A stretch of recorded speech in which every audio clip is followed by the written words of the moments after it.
Hey, creative souls, thank you so much for being here. I'm really happy that you tuned in. My name is Johnny. I'm a published fiction writer and a retired adjunct writing professor.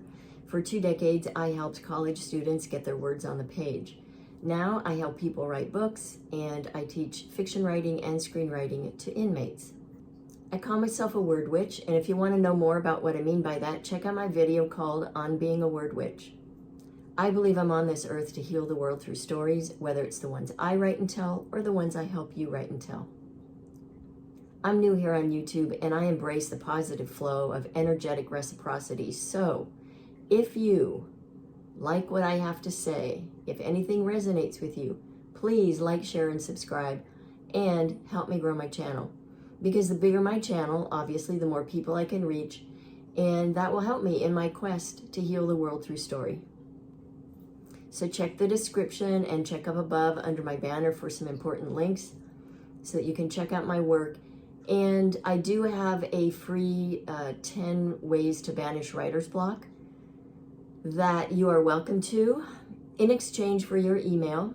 And in a previous video that I posted, this is actually a follow-up to it, about my decision to niche down into a particular genre in terms of helping people write. And in there I explained about how this is more to me than just an exchange of currency between us. It's about creating a community, and I hope a movement of people who believe that stories can heal. What I want to talk about, so in that past video, I talked about this magical experience that I had in writing the first draft of my novel, Miranda's Garden, and why I think fiction is just such a magical process to undertake. So I'll tell you about what happened to me. This was many years ago now, but I had very little kids at the time. They were, I think, 2, 4, and 6. And so, yeah, we did like the assembly line approach. And as you can imagine, being able to write didn't happen much for me. And it wasn't until after they were all born that my love for writing was rekindled, because I was getting cabin fever a little bit because I was a stay-at-home mom. And I was married at the time, and so my then husband said, why don't you take a class or something? Because he was a professor at the university where we lived then. And I didn't have a college education at that point. So brief little backstory, I come from a super small little town in the Midwest of about 600 people. I recently went back there to see what it was like, and it's even smaller and very sad. But that's where I was from. And college just was never an option. And so I did what he suggested. I looked for a class that was at night, and the only thing I could find that interested me was a fiction writing class. So I took it, and then I was reminded of when I was a girl and how I would sit in my room and write little stories and publish them and staple them together. And so there's just been no turning back for me since then. And that's when my youngest was about 2, and he's now 34. So that was a long time ago. So I take the class, I'm all fired up about writing, and then an idea for a novel came to me. The name of the character just dropped down into my brain one day when I was doing dishes. That seems to be when a lot comes to me, either when I'm walking or doing dishes. There's something about both that just allow me to kind of like zen out and open my mind up in ways that it typically isn't on a day-to-day basis. So the name was Miranda, and I thought, oh, what a lovely name. I don't know anyone named Miranda. So I started working on, writing things down, figuring out who is Miranda, what is she all about, what does she need, what does she want? And then it came to me that, oh, she has amnesia. And I thought, oh, that's interesting. I wonder what that's all about. So I started studying amnesia to try and understand, like, what could have caused this in her. I went through many, many different ways of approaching this and writing about it. So the short version is that I soon discovered that her amnesia was not an amnesia due to an injury to the brain. It was repression due to an injury to her spirit. And it was about repressed memories of abuse. It didn't take me long then to sort out that, oh, that's me too. And I had no idea until I started writing that novel. And as you might guess, having this revelation about my life absolutely blew my world apart and changed everything. I went through what a lot of people would call the dark night of the soul, and it was an incredibly, incredibly dark and difficult and scary time. And I had these 3 little kids that I loved and wanted to take care of. And it made everything, that included, very, very difficult. And there were times I just didn't even want to be here anymore. But there was something about, well, the fact that I had these 3 little kids definitely kept me putting one foot in front of the other. But there was also something about writing about Miranda that helped me. What ended up happening, and this wasn't all conscious at the time, but what I realized is that she and I became a team. We had this agreement, and it was that I would tell her story with as much integrity as possible, and she would help me through this very dark and difficult time that I was living. So I was committed to it, and I was gripped by it, and I knew I wasn't going to stop. Miranda is the person who, she got this idea that, oh, I'm going to start running. I'm going to run this angst and pain and anger and rage and grief out of my body. And so I started running. It kind of saved me, honestly. To have that kind of physical release was really essential at that time. My novel didn't start off being called Miranda's Garden. It was called something else. It was called Some Choose, which sounds weird to me now to say that, but that was the beginning title.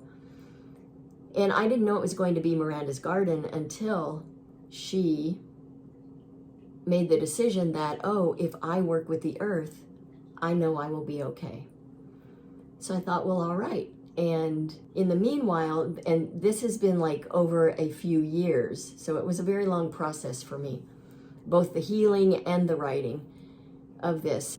Over those years, I got divorced and bought a house of my own, and my kids then were in grade school. And I started a garden of my own. What's interesting is I grew up next door to my Italian grandpa, and he had a garden. He used to be a farmer. His dad was a farmer in Italy, came to the US, owned a farm. My grandpa grew up around it, so he was a farmer. By the time I knew him, he was no longer a farmer by trade. He was working in a factory, but he did have this massive garden, and I spent so many moments with him when I was a girl, because I lived right next door to him, and they're just precious to me, those memories. So then it made sense, of course, there would be a garden in this. So then it became Miranda's Garden. While I was working on this novel, so that's big enough in itself, right? Writing that novel and fiction writing helped me be me. It led me to myself. And I think that what more could any of us want in this life, right? Is to be led to ourselves so that we can live authentically and not compromise why we're here and the essence of who we are.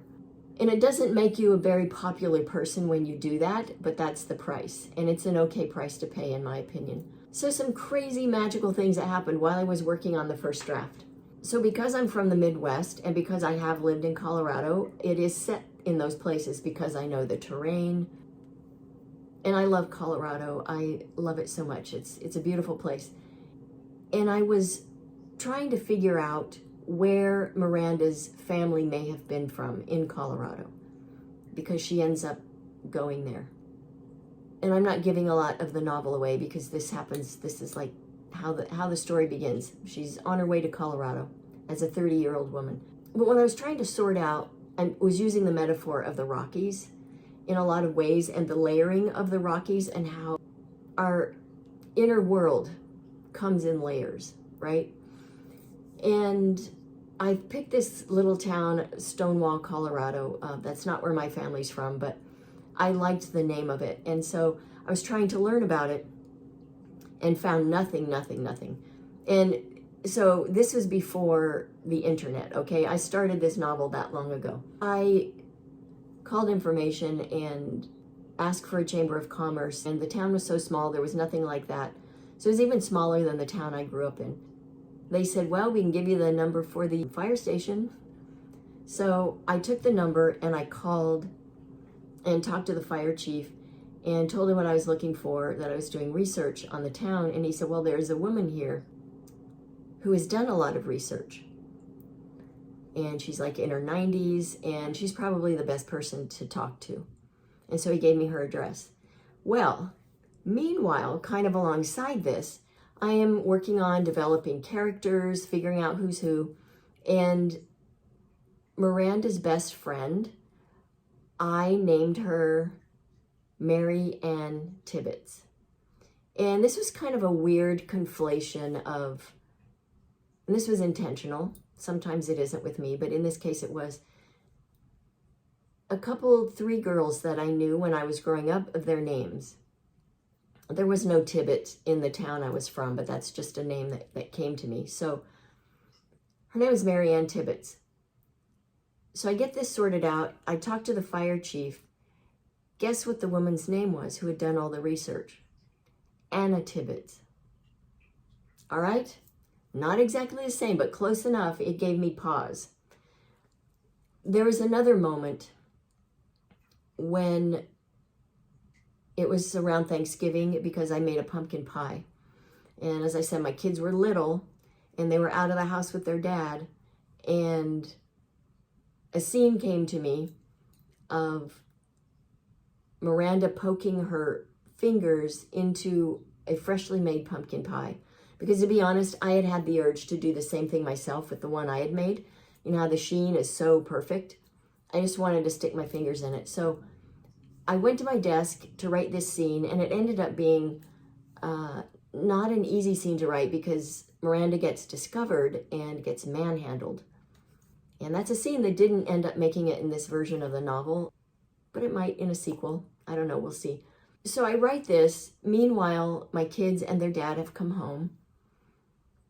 And I go into the kitchen, and someone had poked their little fingers in my pie. And I was just like, holy shit, what is happening here? And there were many more, but the last one I will tell you about is the way Miranda's name came to me. So I told you it dropped down inside me. That's how I get a lot of my ideas. They just feel like they kind of drop in from nowhere. And then after I'd been working on this novel for a while, I took a Shakespeare class. It was my first Shakespeare class, and I just thought, oh, I don't know if I'm up for this, because I felt like I'm a little hick from the sticks, right? Who am I to be studying Shakespeare? But I took it, and it happened to be his very last play, The Tempest. And of course, Prospero's daughter is named Miranda. And I thought, oh, how interesting. So I read The Tempest and learn about Miranda, about Prospero's Miranda, and realize that my Miranda is also waking up from a dream. And that the meaning of Miranda in Latin is to wonder, to believe. And then I realized, absolutely, of course, that is her name. She can't be named anything else, because this is what she was doing. She was wondering about her life. She's exploring herself. She wakes up in a way she doesn't expect to. And then she experiences some magic. So the alignment of those things, when those things happen, and I'm sure things like this have happened to a lot of you, when those things happen, you know that you are onto something, that you're on the right track, and that you need to keep going. And so if those things happen to you, when they do, please don't deny them. Please stick with it and keep going. And this is why in my previous video about why I've decided to niche down and only work with people who want to write fiction, is because the world needs the kind of magic that fiction allows, and that it encourages, and that it creates. So I hope that hearing about some of these, just a few of these magical experiences that I've had in writing, will encourage you to keep going, maybe encourage you to share some of your own if you want to. If it's too personal, I understand, but I think these happenings, I think they happen a fair amount to people, but they're just not talked about. And I think if that kind of magic is happening during the writing, think about what happens when we finish the work and put it out into the world. That just keeps on giving. It doesn't stop there. I used to worry about, it took me 30 freaking years to finish that novel and 5 drafts, but it would sit in a cabinet for a long time. And then I would pull it back out, and then finally during COVID, I finished it. Although, side note, and this seems unrelated, but it's related. I had a massive mess with files and documents and folders on my laptop. And I created it because I wasn't keeping it healthy and cleaned up. My email was the same. What this has to do with what I was just talking about is I used to not want to finish my novel because I love Miranda so much, because I feel like she saved my life and I just adore her. Everything about her. And I didn't want to finish the novel because I felt like if I finished it, then I would lose her.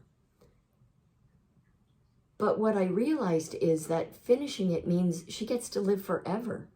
She gets to be in a book that's out in the world for hopefully a really, really long time, hopefully long after I'm gone. Having that realization and losing my mind and having all kinds of time during COVID, I finished it.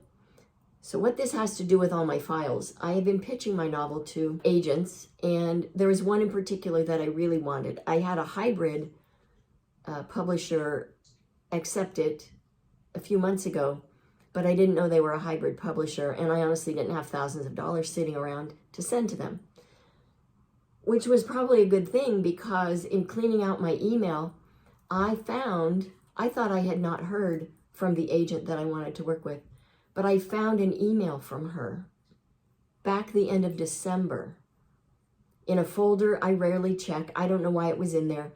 It got shoved way down. And she was telling me she would love to work with me if I would work on a couple of things. In short, it's that she thinks I have too much backstory in there, and I would agree with her, but I love backstory. So I've written to her and I have not heard back yet, and I may have missed the boat. But the point of all this is, stay with it, stick with it. People are going to want your work. Let the magic happen. During your own process, when you're sitting in your room all by yourself, let the process happen. Let yourself go to scary places.